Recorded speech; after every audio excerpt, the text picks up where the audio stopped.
नमस्कार दोस्तों, मैं हूं मानस समर्थ और आज हम इस वीडियो में बात करेंगे विटामिन डी की। जैसा कि आप लोग ये देख रहे हैं कि विटामिन डी का सीधा कनेक्शन होता है सन से, यानी कि सूरज भगवान से। और दोस्तों, हम में से बहुत लोग ऐसे होंगे जिन्होंने कई कई दिन तक सूर्य भगवान के दर्शन भी नहीं किए हुए। यही रीज़न है कि हमारे देश में अब विटामिन डी की कमी बहुत ज़्यादा लोगों में देखने को मिल रही है। हमारे देश में, जैसे कि आप जानते हैं, काफ़ी लोग अब नाइट पार्टियाँ करने लगे हैं। रात रात भर पार्टियों में रहते हैं तो लेट सोते हैं। लेट सोने की वजह से सुबह जल्दी उठ नहीं पाते और काफ़ी ऑफिशियल काम भी होता है जिस वजह से बिज़ी रहते हैं तो भी उठ नहीं पाते। इस वजह से भी उनमें विटामिन डी की कमी होती है। रही सही कसर ये जो मल्टी स्टोरेज बिल्डिंग है, जो हमारे रेजिडेंशियल टावर्स हैं, ये पूरी कर देते हैं। इनकी वजह से भी धूप प्रॉपर घर में नहीं पहुंच पाती, जिसकी वजह से भी विटामिन डी की कमी लोगों में देखने को मिल रही है। लेकिन यहाँ पर मैं आपको ये एग्जांपल देता हूँ अक्षय कुमार जी का। अक्षय कुमार जो कि एक बहुत फिट एंड फाइन हीरो है। और दोस्तों, अक्षय कुमार से एक बार पूछा गया कि आपके जीवन में क्या अचीवमेंट है, तो अक्षय कुमार ने बताया कि मेरा अचीवमेंट ये है कि आज तक कोई भी दिन ऐसा नहीं गया जिस दिन मैंने सूर्य के दर्शन ना किए हो, यानी कि उगता हुआ सूरज ना देखा हो। I sleep every day at around 9:30. I get up at 4 o'clock. दुनिया में मतलब मैं आपको बताऊं, एक बात बताना चाहता हूं कि मैंने ऐसा दिन कोई नहीं हुआ है मेरी जब से मैं पैदा हुआ हूं तब से आज तक कि ऐसा दिन कभी नहीं गया कि मैंने उगता सूरज नहीं देखा। I have always seen the sun. So it is nothing. This is all in your hands. Your health is in your hands. सच में ये बहुत बड़ा अचीवमेंट है और यही रीज़न है कि अक्षय कुमार इस एज में भी इतने फिट एंड फाइन है, क्योंकि वो हमेशा उगते हुए सूर्य को रोज़ देखते हैं। तो दोस्तों, अब हम बात करेंगे कि जो विटामिन डी है, जिसका हमारे जीवन में, हमारी बॉडी में इतना महत्व है, ये विटामिन डी बनता कैसे है। तो देखिए, विटामिन डी जो बनता है वो बनता है कोलेस्ट्रॉल से।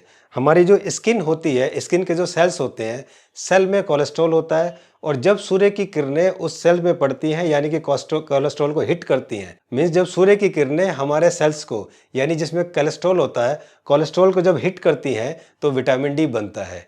इस तरह से ये नेचुरल प्रोसेस है विटामिन डी बनने का। तो दोस्तों, अब हम जानते हैं कि विटामिन डी का एक्चुअली रोल क्या है। तो विटामिन डी जो होता है, ये इंस्ट्रक्शन देता है हमारे गट सेल्स को, ताकि वो कैल्शियम को और फॉस्फोरस को एब्जॉर्ब कर सके, क्योंकि ये दोनों जो है ये वो एसेंशियल मिनरल्स हैं जिनकी वजह से हमारा जो बोन्स है उसका हेल्थ और उसकी स्ट्रांगनेस, ये दोनों जो है मेंटेन होता है। तो ये काम है विटामिन डी का।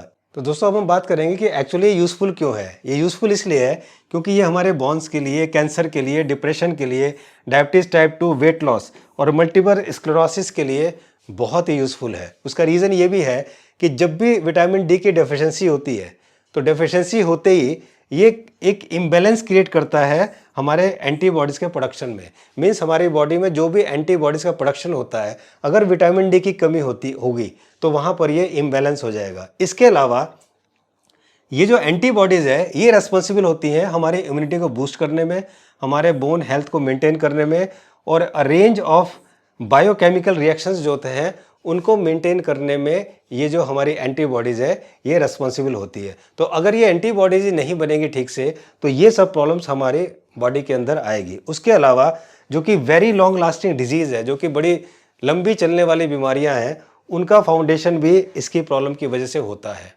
तो ये एक सबसे बड़ी प्रॉब्लम है।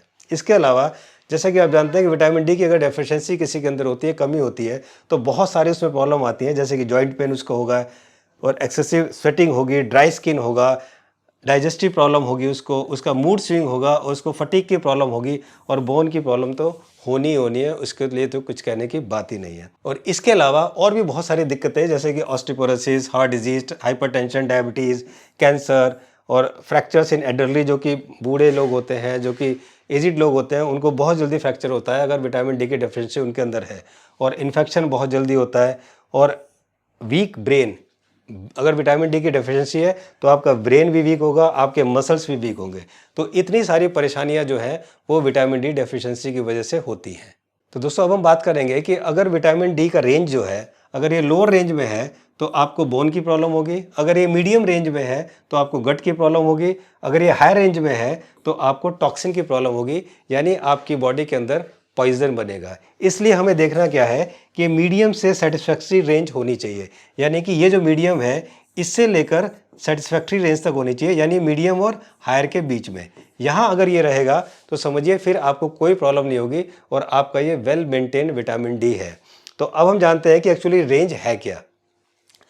हमारे देश के डॉक्टर जो एक्सपर्ट जो बताते हैं वो बोलते हैं कि 20 to 40 नैनोग्राम पर मिलीलीटर, अगर इतना आपका विटामिन डी है तो ये जो है इतना होना चाहिए। लेकिन जितने नेचुरोथेरेपिस्ट हैं, जितने न्यूट्रिशनिस्ट हैं और जो अच्छे साइंटिस्ट हैं, फूड टेक्नोलॉजिस्ट हैं, उनके हिसाब से, हमारे इंडिया के हिसाब से अगर हमारा विटामिन डी 24 mg पर ml से कम है तो इसको हम डेफिशिएंसी बोलते हैं, यानी कि कमी बोलते हैं। अगर ये 25 से 50 है तो हम इसको नॉर्मल बोलते हैं। अगर ये 50 से 100 है तो ये सफिशेंट, यानी कि इतना होना चाहिए।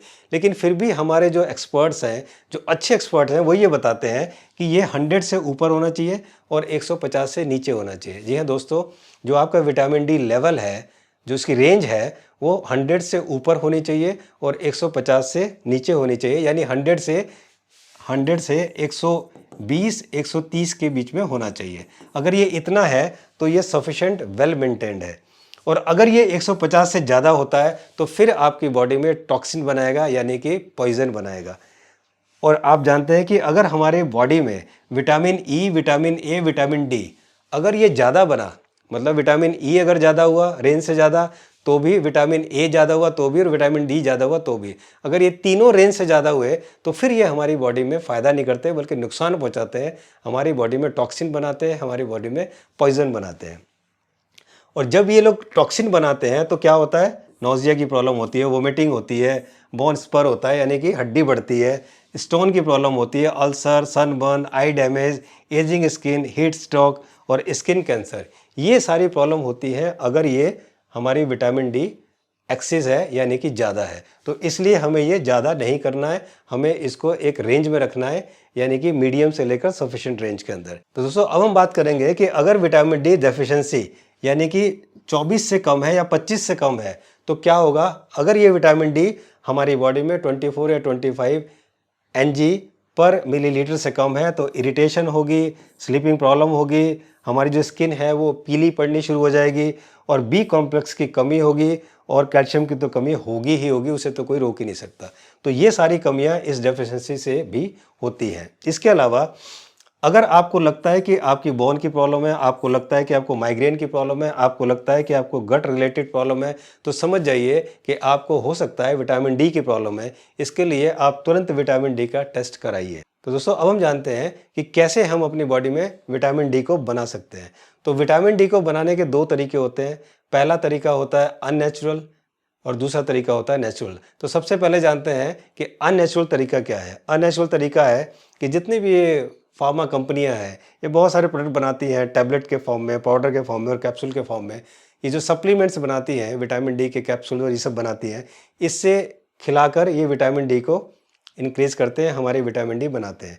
और जो इसका नेचुरल तरीका है वो हम जानेंगे कि कैसे हम बिना धूप में बैठे या बिना इन सप्लीमेंट्स को खाएं। जी हाँ दोस्तों, बिना धूप में बैठे, क्योंकि आप लोग बहुत बिजी हैं, आपको धूप नहीं मिल रही है, आप धूप ले नहीं पा रहे हो, सुबह सुबह आपको स्कूल भागना है, सुबह सुबह आपको ऑफिस के लिए भागना है, रात में आपको लेट आते हैं तो आपको टाइम ही नहीं मिलता, ना सुबह बैठ पाते ना शाम को। तो किस तरह से हम नेचुरल तरीके से बिना धूप में बैठे और बिना ये सप्लीमेंट्स खाए हम विटामिन डी बना सकते हैं, हम विटामिन डी ले सकते हैं।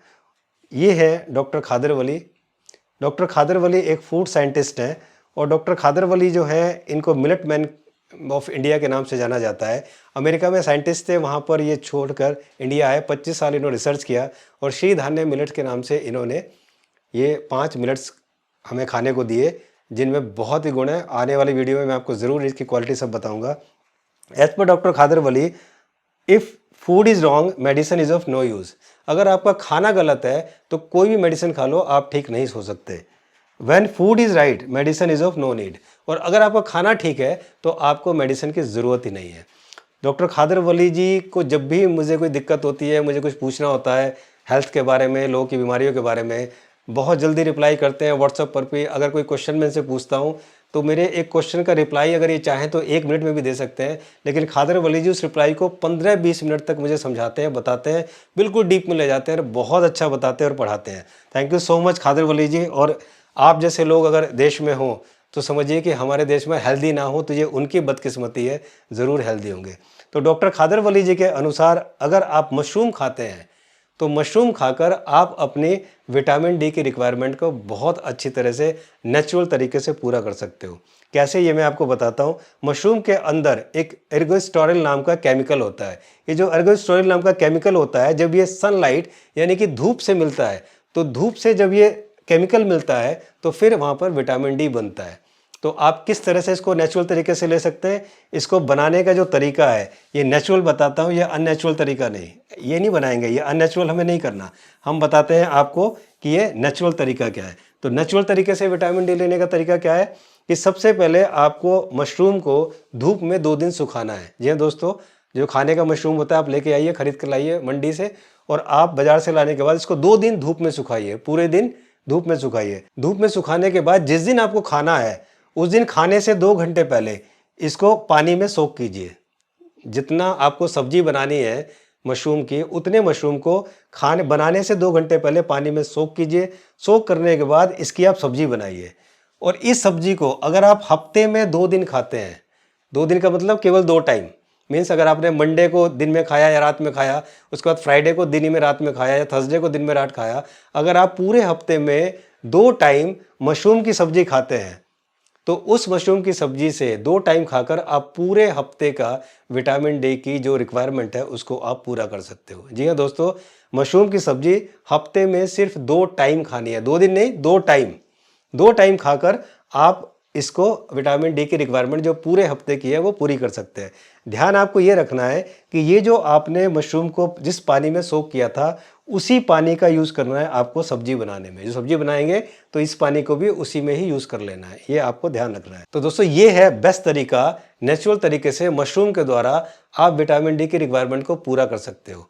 इसके बावजूद भी मैं बोलूँगा कि जो सबसे बेस्ट तरीका है वो है अगर आप हफ्ते में 4 दिन 30 मिनट, अगर मीन्स एक दिन में 30 मिनट्स अगर आप धूप में बैठते हैं और हफ्ते में 4 दिन अगर ऐसा करते हैं तो जितनी भी हमारी विटामिन डी की रिक्वायरमेंट है पूरी हफ्ते की वो आप ले सकते हैं। इसके अलावा अगर आप अपनी बॉडी पे सेसमे ऑयल का मसाज करते हैं, मीन्स तिल का तेल, अगर आप अपनी बॉडी पर तिल का तेल का मसाज करके हफ्ते में 2 दिन केवल 20 मिनट के लिए भी अगर बैठते हैं, हफ्ते में 2 दिन केवल 20 मिनट के लिए अगर आप बैठते हैं सेसमे ऑयल का मसाज करके, तो आपको हफ्ते भर की सफिशिएंट विटामिन डी मिल जाएगा। कुछ लोग ऐसे होते हैं, जैसे कुछ फीमेल्स ऐसी होती हैं जो कि घर के अंदर शीशे की विंडो होती है, उस शीशे की विंडो के पीछे अपनी बॉडी को एक्सपोज करने के लिए बैठ जाते हैं ताकि वो विटामिन डी ले सकें। तो दोस्तों जितने भी लोग इस तरह शीशे के पीछे बैठकर विटामिन डी लेने का कोशिश करते हैं उन्हें विटामिन डी नहीं मिलता। उसका रीज़न ये होता है कि जो हमारी यूवीबी रेज होती हैं, मैंने अल्ट्रा वायलेट बी रेज होती हैं, वो शीशे को पार नहीं कर पाती हैं। धूप आ सकती है, गर्मी आ सकती है, लेकिन वो रेज उसको पार नहीं कर सकती है, इसीलिए आपको विटामिन डी नहीं मिलेगा। तो अगर आप सच में विटामिन डी धूप में लेना चाहते हो तो आपको बाहर ही जाकर एक्सपोज होना पड़ेगा, तभी आपको विटामिन डी मिलेगा। शीशे के पीछे बैठ के, विंडो के पीछे बैठ के आपको विटामिन डी नहीं मिलेगा। तो दोस्तों अगर विटामिन डी आपको मिलना शुरू हुआ तो आपके अंदर क्या होगा, जैसे ही इसने स्टार्ट करना शुरू किया, आपके अंदर विटामिन डी बनना शुरू किया, तो आपकी जो है आपको भूख लगना शुरू हो जाएगा, आपका डाइजेस्टिव सिस्टम बहुत अच्छा हो जाएगा, आपका ब्लड फ्लो बहुत अच्छा हो जाएगा। केवल ये हड्डियों को ही ठीक नहीं करता, इसके अलावा इन सारी चीज़ों को भी ठीक करना शुरू कर देगा। तो समझ जाइए आपके अंदर विटामिन डी बनना शुरू हो गया है। इसके अलावा मैं कुछ पॉइंट्स आपको बताता हूँ, बहुत ही इंपॉर्टेंट पॉइंट है कि जब भी आप धूप में बैठें वहाँ पर सनस्क्रीन का यूज़ ना करें। ये दोस्तों सनस्क्रीन को लगाकर धूप में ना बैठें, क्योंकि जब आप सनस्क्रीन को लगाकर धूप में बैठते हैं तो वही क्रीम, वही केमिकल आपके अंदर चला जाता है जो आपके लिए बहुत खतरनाक होता है। तो वो लगाकर ना बैठें, इससे आपको विटामिन डी नहीं मिलेगा। इसके अलावा कोशिश कीजिए कि जब भी आप धूप में बैठें तो अपने पेट और अपनी बैक, इन दोनों को पूरा एक्सपोज कीजिए, इनके ऊपर कपड़ा ना हो, क्योंकि यहीं से आपको बहुत ज़्यादा विटामिन डी मिलती है। तो ये आपका एक्सपोज होना, पेट और पीठ आपका एक्सपोज होना बहुत ज़रूरी है। इसके अलावा जिस ऑर्गन में आपको प्रॉब्लम है, सपोज़ आपके चेस्ट में प्रॉब्लम है तो उसको ज़्यादा एक्सपोज करें धूप में। आपके यहाँ पर प्रॉब्लम है तो आप इसको ज़्यादा एक्सपोज करें। जिस ऑर्गन में आपको प्रॉब्लम है उसको ज़्यादा आप एक्सपोज करें। उसके अलावा जो ये विटामिन D3 होता है, मीन्स विटामिन डी जो होता है, ये ऑयल सोल्यूबल होता है। तो जो भी लोग अगर सप्लीमेंट के रूप में, पाउडर के रूप में अगर इसको विटामिन डी को ले रहे हैं तो मेरी उनसे रिक्वेस्ट है कि पाउडर के रूप में अगर आप ले रहे हैं तो आप ऑयल का यूज़ ज़रूर करें, क्योंकि बिना ऑयल के, क्योंकि ये ऑयल सोल्यूबल है, तो बिना ऑयल के आप विटामिन डी नहीं ले सकते। तो दोस्तों ये थी विटामिन डी के बारे में पूरी जानकारी कि किस तरह से आप नेचुरल तरीके से, अननेचुरल नहीं, नेचुरल तरीके से आप विटामिन डी बिना धूप में बैठे ले सकते हैं और अपने रिक्वायरमेंट को पूरा कर सकते हो। और दोस्तों अगर आप किसी बीमारी को ठीक करना चाहते हैं, किसी बीमारी को रिवर्स करना चाहते हैं, आप अपनी हेल्थ के बारे में कंसर्न है, उसके बारे में कुछ जानना चाहते हैं, तो आप हमसे कंसल्ट कर सकते हैं। हमसे कंसल्ट करने के लिए आपको हमारी वेबसाइट shikshasesehat.com पर जाना है। वहाँ पर जाके आपको कंसल्ट मानस करना है और उसके बाद फॉर्म भर के आप बहुत ईजिली हमें कंसल्ट कर सकते हैं। मुझे उम्मीद है कि आपको ये वीडियो अच्छी लगी होगी विटामिन डी के बारे में, और मुझे उम्मीद है कि आगे आपके अंदर किसी में भी विटामिन डी की अब कमी नहीं होगी। ये वीडियो आपको कैसी लगी कमेंट्स बॉक्स में ज़रूर लिखें। अच्छी लगी तो इसको लाइक ज़रूर करें, दोस्तों को शेयर करें और इस चैनल को सब्सक्राइब करें, क्योंकि आने वाले टाइम में मैं डॉक्टर विश्वरूप राय चौधरी और डॉक्टर खादर वली, डॉक्टर बीबी गोयल, इन लोगों की जितनी भी एक्सपर्टीज़ है, ऐसी इनकी बातें जो इन्होंने भी कभी आपको नहीं बताई, वो मैं आपको बताने वाला हूँ इसी चैनल पर, ताकि हम सब मिलकर एक बहुत अच्छी सेहतमंद भारत को बना सकें, ताकि फिर कोई लूट ना हो और फिर कोई खसूट ना हो और फिर ये हॉस्पिटल और कुछ डॉक्टर्स सामान्य लोगों का बेवकूफ़ ना बनाए। Thank you so much for watching this video. जल्दी मिलता हूँ, तब तक अपना ख्याल रखिए। नमस्कार।